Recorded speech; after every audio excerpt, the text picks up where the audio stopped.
Hi, it's Chrissy Key Rollins here, bringing you this week's recap of the 1099 Ladies Online Networking Meeting, where the focus was on building relationships and connections. Here are the highlights from tonight's discussion.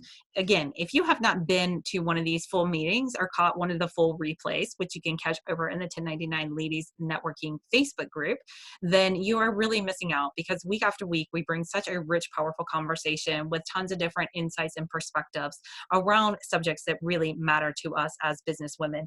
And this conversation around building relationships and connections was exactly the same. So lots of great information. Go catch the full replay over in the Facebook group, but here are the highlights. So one of the things that we found to be most important whenever it comes to building connections and relationships is to start with finding common ground. And if possible, move the common ground outside of the business itself or whatever situation that you're in. So you can find some common ground outside of business and find some ways that you can have conversation that go beyond your business. And that helps them to get to know you, to get to find what you have in common, always builds a likability, and will also help to build that trust factor as well.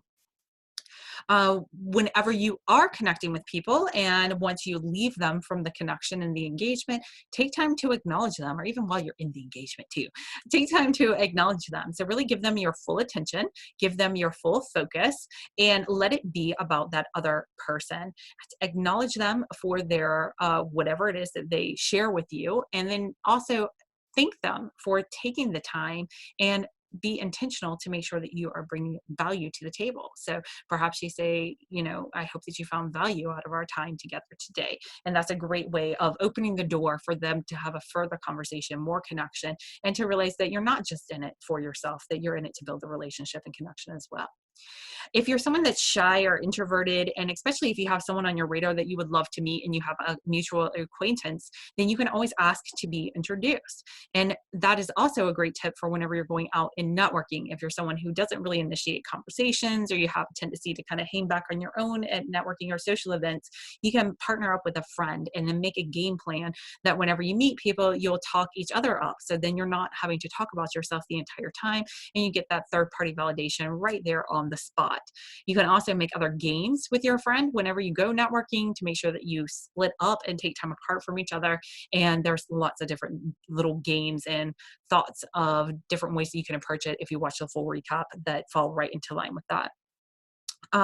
Also, don't be afraid to stand out. Sometimes that can be a great way to have people come over and introduce themselves to you. If you do something like wear your name tag upside down, or maybe wear mixed matching shoes, it's a little bold and a little daring, but it can be a conversation starter that you don't have to look for. And then last thing to consider is don't give yourself an out.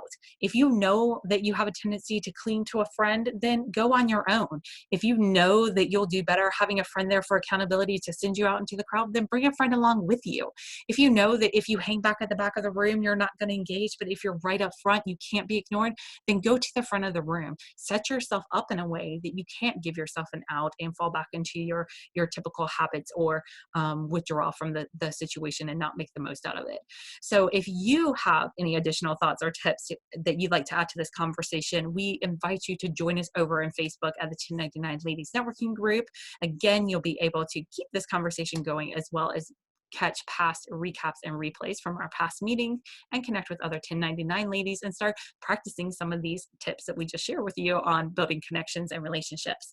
And then, of course, we invite you to drop your comments below and consider joining us next week and every Tuesday at 7:30 p.m. We would love to connect with you. All right. Thanks, ladies. Night, night.